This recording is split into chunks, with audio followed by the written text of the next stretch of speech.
Meninas e meninos de todo o Brasil, mais um concurso público à vista. Esse curso de Direito Administrativo ele vai ser um pouco diferente. Um pouco diferente a partir, sobretudo, da parte de organização administrativa. Eu selecionei 98 questões. Professor, dá para corrigir isso tudo? Não sei. Eu vou tentar. Em 8 horas fazer essa mágica. Eu preciso de vocês. Tá? Vamos adotar aqui uma sistemática. Agradeço muito ao professor, ao dono do curso, Silvio Santos, pela oportunidade de estar aqui, no Espaço Fiscal, para mais uma vez ministrar o direito administrativo. Então vamos lá para o início de mais um curso de direito administrativo. Princípios. Temos aqui a nossa primeira questão, e a sistemática do curso vai ser a seguinte: eu não vou olhar inicialmente a questão. A brincadeira vai ser a seguinte: eu venho, será que o professor trouxe alguma coisa para falar sobre a primeira questão? Sim. Temos aqui, a alternativa é letra E, ou E, depende muito, né, da localidade. Deixa eu trocar a cor da caneta. Vamos colocar aqui uma cor preta. A letra E. E a primeira questão trata, é o tópico de abertura, do regime jurídico da administração. O que é o regime jurídico da administração pública? Esse regime jurídico da administração pública quer significar um conjunto, um somatório de regras e de princípios. Um conjunto de regras e de princípios, professor? Sim. Entenda a regra como um conjunto de normas, de leis, e os princípios como aquelas regras um pouco, como diretrizes um pouco mais abstratas, né? Mandatos de otimização. E a administração pública, esse conjunto de regras e princípios, nem sempre é só de direito público, gente. Muitas das vezes, a administração pública ela comparece lado a lado, tendo como característica não a verticalidade das relações, mas sim a horizontalidade das relações. Então, o Estado pode, politicamente, escolher também, né, travar relações como se fosse um particular. E nesse momento você tem como exemplo, vou citar aqui o exemplo, da sociedade de economia mista, da empresa pública, lá do artigo 173, interventoras no domínio econômico. Quando uma sociedade de economia mista, uma empresa pública, são criadas a partir de autorização legal, inciso 19 do artigo 37, para a intervenção no domínio econômico, o próprio texto constitucional nos revela, no artigo 173, a elas não se pode estender privilégios que não sejam aplicáveis aos demais do setor, sob pena da quebra, da concorrência ou criar uma concorrência desleal. Então quer dizer que o regime jurídico da administração pública, enquanto gênero, comporta a espécie de direito privado? Sim. E nesse momento, a sociedade de economia mista e empresa pública serão privadas, elas serão privadas das prerrogativas públicas. Ah, então a elas não se aplica o direito público? Enquanto prerrogativa, não. Mas há um conjunto de restrições que elas devem observar. Elas devem licitar, embora hoje contem com estatuto próprio de licitação. Elas devem promover concurso público para acesso a seus empregos, seja um concurso de provas ou de provas e títulos. Significa dizer que, embora de direito privado, ela também conta com um conjunto de restrições, atenuações, derrogações, interferências do direito público. Mas a administração pública, comumente, ela não se comporta como pessoa de direito privado. Ela ordinariamente é uma pessoa jurídica de direito público. Vamos citar aqui o exemplo clássico das autarquias. As autarquias são pessoas jurídicas de direito público. E tem como característica a verticalidade.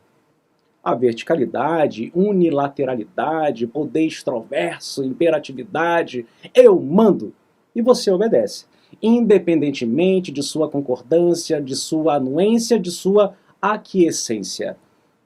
Mas quando eu falo sociedade de economia mista e autarquia, somando isso, eu chego à estrutura formal do Estado. São as entidades do Estado, sejam os órgãos, sejam as entidades estatais.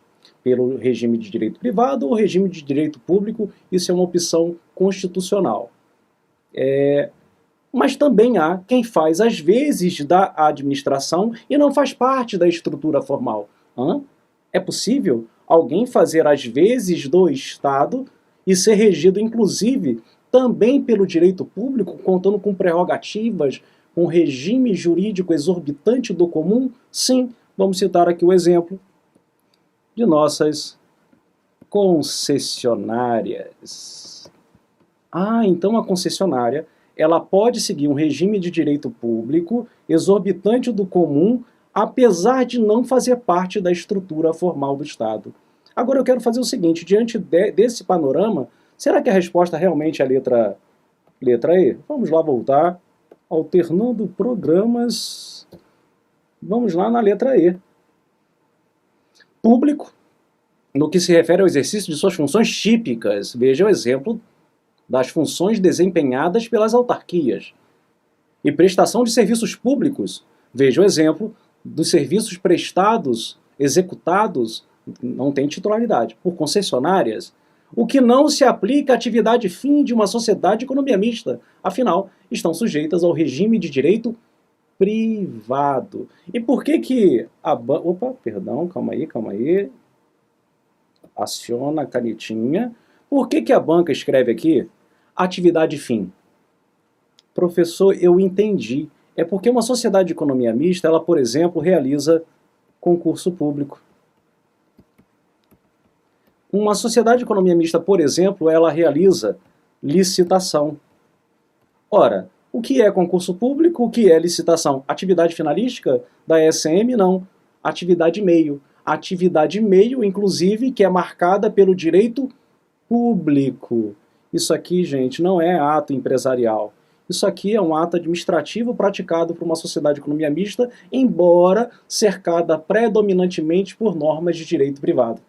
Então vamos lá agora afastar a correção dos demais quesitos. Público, ainda que tratem de instrumentos jurídicos oriundos do direito privado. Não. Predominância do critério subjetivo? Predominância do critério subjetivo? Ora, a concessionária não é sujeito do Estado, embora pratique um ato regido pelo direito público.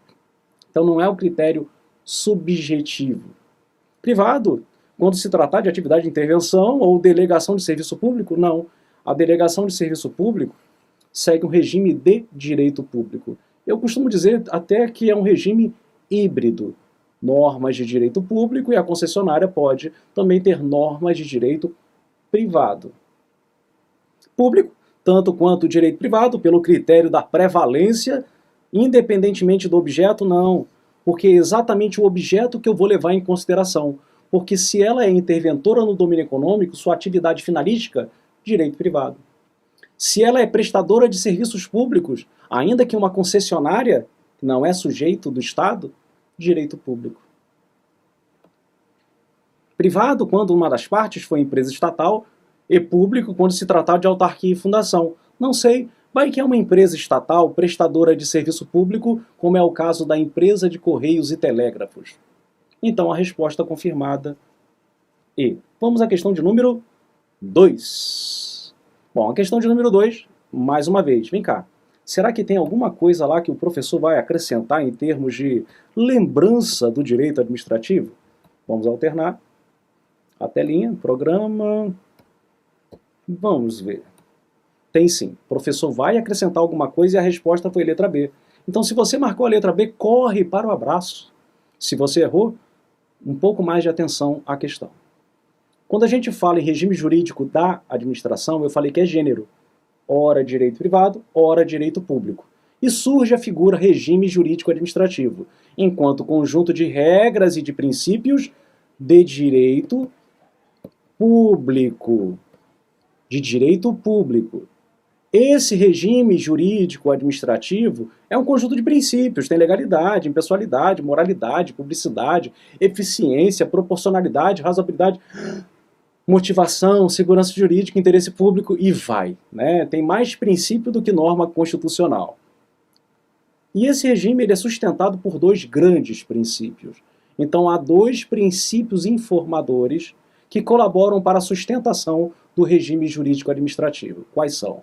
Primeiro, que traduz a ideia de restrições, e o segundo, prerrogativas. Prerrogativa, verticalidade, restrição, né, uma certa horizontalidade. Aqui eu tenho uma ideia de autoridade estatal, e aqui eu tenho uma ideia mais de liberdade dos administrados. Então esse conjunto, liberdade, autoridade, prerrogativa, restrição. Quais são os princípios? Indisponibilidade do interesse público e a supremacia do público sobre o particular. Então a prerrogativa, a supremacia do público sobre o individual, do todo sobre a parte, e as restrições, a indisponibilidade, e às vezes também aparece o nome legalidade como base, como princípio informador do regime jurídico administrativo. Será que esse quadro foi suficiente para acertar a questão de número 2? Vamos lá resolver a questão de número 2 do nosso curso. Há, neste tipo de regime, que é o regime jurídico administrativo, traços de autoridade. É verdade. Eu não estou dizendo que é só autoridade, porque também há um conjunto de deveres. Há poderes, há autoridade, porém todo poder é acompanhado do correspectivo dever. Por isso que há autores que dizem há um conjunto de deveres, poderes, e não poder-dever. Há mais dever do que poder de supremacia, sendo possível, inclusive, que nele se restrinja o exercício de determinadas liberdades individuais. Aqui você poderia citar como aplicação do inciso 1, esse item é verdadeiro, o poder de polícia. O poder de polícia é uma consagração do princípio, ou tem como pressuposto, a supremacia do todo sobre o individual. Item 2. As chamadas prerrogativas públicas, para que sejam válidas, devem vir respaldadas em princípios constitucionais explícitos, ou seja, se o princípio for implícito, ele não é suficiente para conferir a prerrogativa pública. Gente, tem muito mais princípio implícito, conferidor de prerrogativa, do que princípio explícito ou expresso. Então esse item é escandalosamente falso. Via de regra, também integra um regime jurídico administrativo de um município. Bom, regime jurídico é um conjunto de regras e de princípios, né, que uma determinada entidade ou determinado órgão deve observância. O município deve observar as leis, sim. Os decretos, sim. Os regulamentos, sim. E as portarias do Estado, não. Gente, aí não. É óbvio que não.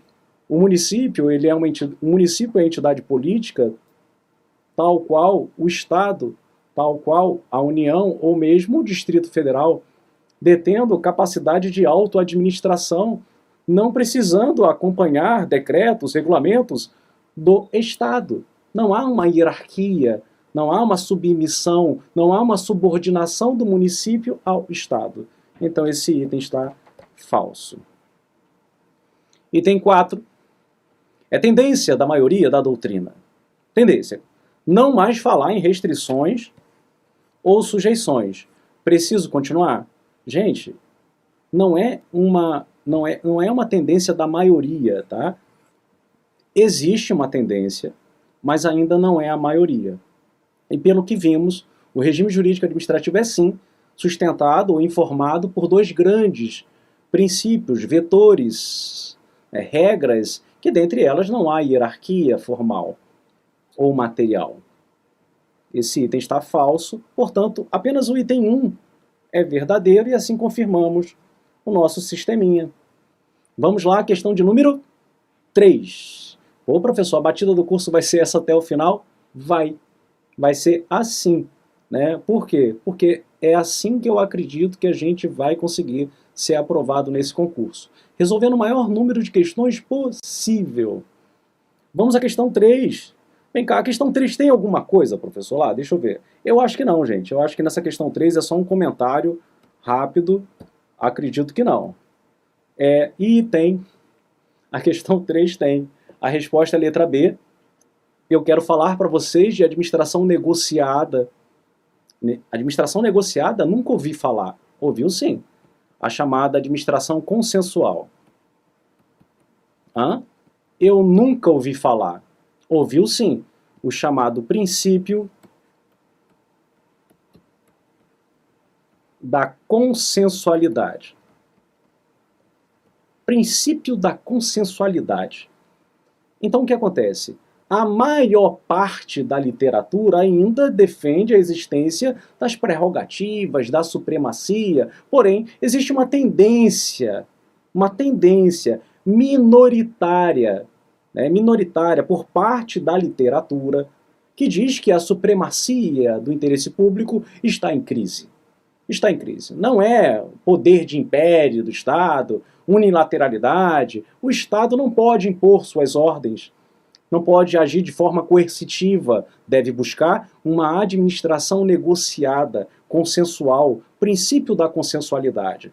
Então, pensando que a sua banca foi nesse caminho, eu vou um pouco mais além.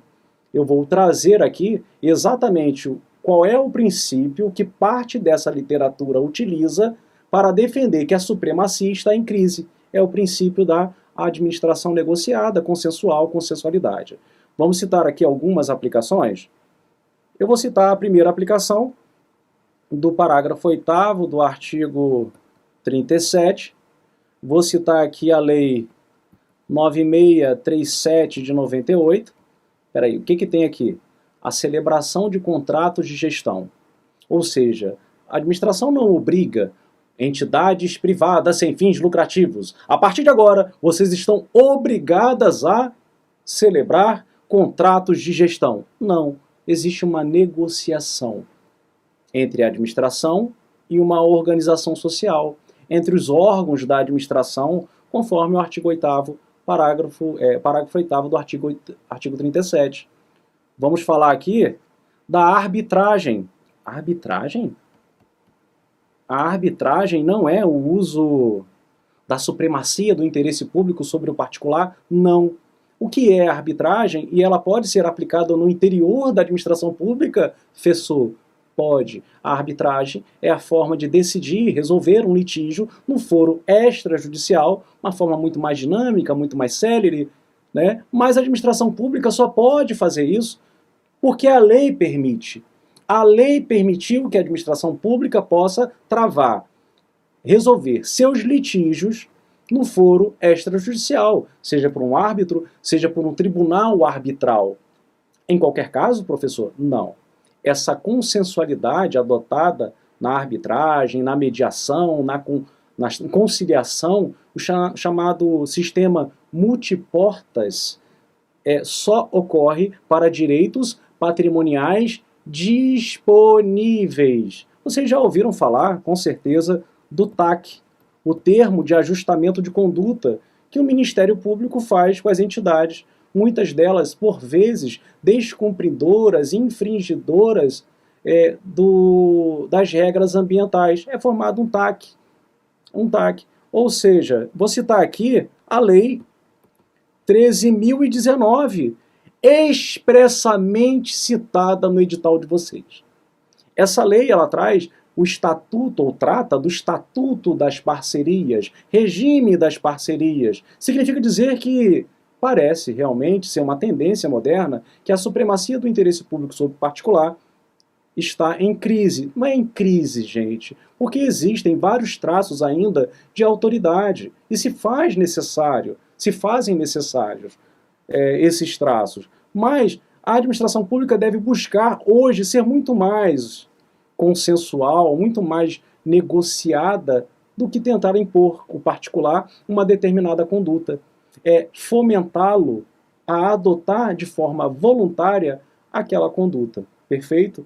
Mais recentemente, agora em 2018, houve uma lei no final do ano criando os chamados fundos patrimoniais. O que é um fundo patrimonial? Os particulares, em geral, vão doar dinheiro para o fundo. É isso mesmo. Os particulares doam dinheiro para o fundo e o fundo poderá escolher, a partir de um concurso de projeto, chamamento público, entidades privadas sem fins lucrativos que queiram realizar alguma coisa de utilidade pública. Cultura, lazer, saúde, pesquisa científica, preservação ambiental. Então, voltando à nossa questão de número 3, acerca, embora o livro de referência, aí vem, o princípio mencionado pelo autor e que esteve sob forte debate acadêmico nos últimos anos é o princípio da supremacia. Aí você vai ter que ler o texto, né? O texto fala da supremacia do interesse público e, como visto, ele realmente está em crise, né? Vamos à questão de número 4. Para resolver a questão 4, será, professor, que tem alguma coisa lá? Bom, pelo visto deve ter. Pelo visto deve ter alguma coisinha. Deixa eu ver. Tem sim. A questão 4 é para falar sobre o princípio da legalidade. Legalidade do artigo 5º, 2, e a legalidade do 37, caput. A legalidade do inciso 2, artigo 5º, é o que a gente vai chamar a partir de agora de legalidade constitucional. Legalidade constitucional. E a legalidade do artigo 37, caput, é o que a doutrina chama de legalidade administrativa. Gente, ontologicamente, na raiz, tudo é legalidade. A legalidade é princípio da legalidade. Só que, em termos de alcance, a legalidade para o particular tem um alcance muito mais amplo do que para nós, administradores públicos. O administrador público é um cavalo. É isso mesmo. Um cavalo com rédea, com aquele, não sei qual é o nome, aquela coisa que conduz o cavalo, evitando ele desviar a atenção. É isso, nós somos um cavalo. Eu só posso fazer ou deixar de fazer o que a lei permitir, o que a lei autorizar. Ou permitir ou autorizar. Eu devo fazer assim. Eu não tenho muita liberdade, a não ser que a lei preveja de forma expressa ou de forma implícita. Como assim? Às vezes pode acontecer de a lei não ser expressa e ainda assim eu poder agir? Sim. Chamados, por exemplo, conceitos jurídicos indeterminados. Um conceito jurídico indeterminado é uma forma implícita de se conferir ao administrador público agir com uma certa flexibilidade. Então a lei não foi tão expressa, deu discricionariedade ao administrador público. E aqui, para o particular, faça tudo, filho, o que você quiser. Faça tudo, desde que a lei não o proíba. Administrador público, faça tudo, não. Só faça. Só deixe de fazer o que a lei assim lhe permitir ou autorizar, quando e como permitir e autorizar. E duas observações para conferir se realmente a letra é. Eu trouxe aqui o conceito de juridicidade. Eu quero saber quem é maior, juridicidade ou legalidade? E aí você vai marcar na prova que a legalidade está aqui dentro. Olha a legalidade. L de legalidade. A juridicidade é a legalidade mais o direito. Como assim? Não entendi. Legalidade mais direito é um dos preceitos, uma das disposições contidas na lei de processo federal e também locais, é que além da lei fria, formal, você deve observar o direito. Gente, direito você deve ser justo, você deve se adequar a um critério de justiça. Não é só a lei. Tem a moralidade, tem a eficiência. Então, juridicidade é um princípio mais amplo do que legalidade. Diria até que se aproxima de um conceito doutrinário de legitimidade. Além de legal, ser legítimo, ser moral, ser impessoal, dar transparência aos atos da administração quando devidos. Então guarda isso carinhosamente. Juridicidade ao todo. E aqui eu trouxe a ideia de que quando a gente fala em lei, leis podem ser primárias, leis podem ser secundárias. Eita, não entendi. Você está dizendo que uma lei pode ser secundária? Uma lei pode ser fonte do direito administrativo e ser secundária? Sim. Vou citar o exemplo aqui, clássico de nossos decretos regulamentares. Os decretos regulamentares, como o próprio nome já indica, decorre do poder regulamentar, que é uma prerrogativa privativa do chefe do executivo, que, de acordo com o inciso 4 do artigo 84, confere ao chefe do executivo de forma exclusiva dar tratamento, dar concretude, tornar mais palpável, mais digerível, menos lacônica, menos abstrata uma lei. Poder regulamentar é para isso, mas não pode ultrapassar o comando da lei sob pena de ser sustado pelo Congresso Nacional. Não pode, gente. Se ultrapassar o conteúdo da lei, o Congresso Nacional vai lá e susta o ato regulamentar. E a lei pode ser primária também. Pode ser uma emenda, pode ser um tratado internacional, pode ser uma lei ordinária, complementar, uma medida provisória, até um decreto autônomo. Pode ser considerado uma lei primária. Mas decreto autônomo não advém do Poder Legislativo? Não, não advém. Então a gente considera o decreto autônomo como lei em sentido material. Será que dá para resolver a questão com base nesse quadro? Não sei. Vamos lá, a questão... Voltando aqui ao quadro, questão de número 4. É a expressão do princípio da legalidade. Letra A. Obrigação de o administrador praticar atos apenas ou somente disfarçado, está escondido ali, tem aqui um somente escondido, ele está ali disfarçado ali, somente, mentira. Os atos que a lei expressamente determinar. Expressamente, expressa ou implicitamente determinar ou autorizar. Não é só expresso, pode ser implícito. Vinculação do administrador aos textos normativos legais. Isso é legalidade. Eu não estou dizendo que também não deva cumprir a infralegal, mas a legalidade, a expressão do princípio da legalidade, pelo menos conforme a FCC, nesse concurso, ela entende que é a lei, e não o que está abaixo da lei. Possibilidade de o administrador praticar quaisquer atos que não sejam expressamente vedados em lei. Gente, isso aqui não é administrador, é o particular. Necessidade de os atos com força de lei estar em conformidade com as disposições constitucionais. Atos administrativos com força de lei? Não, um ato administrativo ele é complementar à lei. Isso como regra. Ele não tem força de lei, ele é complementar à lei. Então a resposta confirmada, item E. Vamos aqui à questão de número 5. Questão de número 5. Provavelmente eu tenho alguma coisa para falar para vocês. Deixa eu voltar aqui. Deixa eu ver. Questão 5, a resposta foi letra A. E o que eu trago? Algumas aplicações do princípio da impessoalidade. Atenção, legislador, atenção, administrador público, em toda a sua conduta funcional, em todo ato que você for produzir, em toda lei que você for editar, cuida para atentar para o princípio da igualdade, da isonomia, cuida para não desmerecer o princípio da finalidade pública. Então, não vai criar uma discriminação entre pessoas que estão numa mesma situação de igualdade. Não vai criar um benefício para uma determinada categoria, sendo que a outra categoria também é merecedora do benefício. Então, pelo princípio da impessoalidade, veda-se a quebra da isonomia, da igualdade, da finalidade pública. E aqui eu trago algumas aplicações de concurso público bem cobradas, bastante cobradas pela FCC. Agente de fato. Professor, o que é o agente de fato? Bom, agente de fato, vou acrescentar aqui, tá? Putativo. Eu costumo dizer que é o agente denorex. Não é da sua idade, né? Você provavelmente não tem a minha idade. O que é denorex? Parece que é, mas não é. Agente de fato putativo caramba, parece que é um agente público, né? Mas não é. Ele ingressou na administração pública sem concurso público. Ingressou, parece que tem toda a capa de servidor, mas não é. E aí, o ato produzido é válido ou inválido? Segundo a teoria da aparência, os atos serão considerados válidos perante terceiros de boa-fé.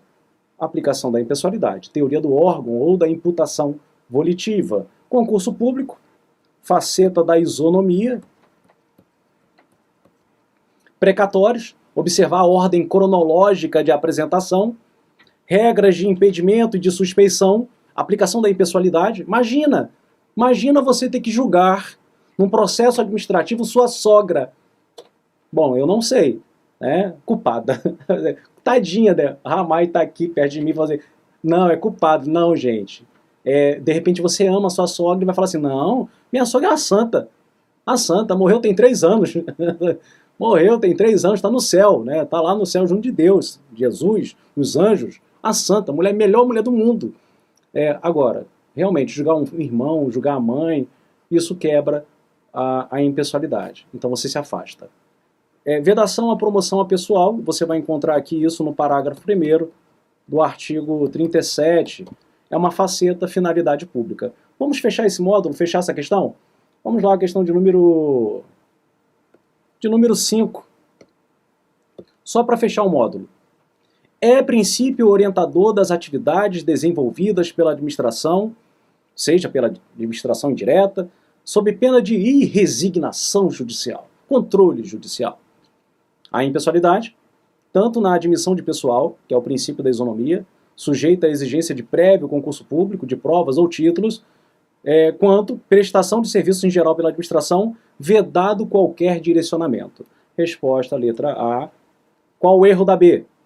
Legalidade, que impede que a administração se submeta a atos normativos infralegais. Gente, se submete, não impede não. Nós vimos que a legalidade é atos primários e secundários, então ela se submete também a atos infralegais, exemplo, decretos regulamentares. Moralidade, desde que associada a outros princípios?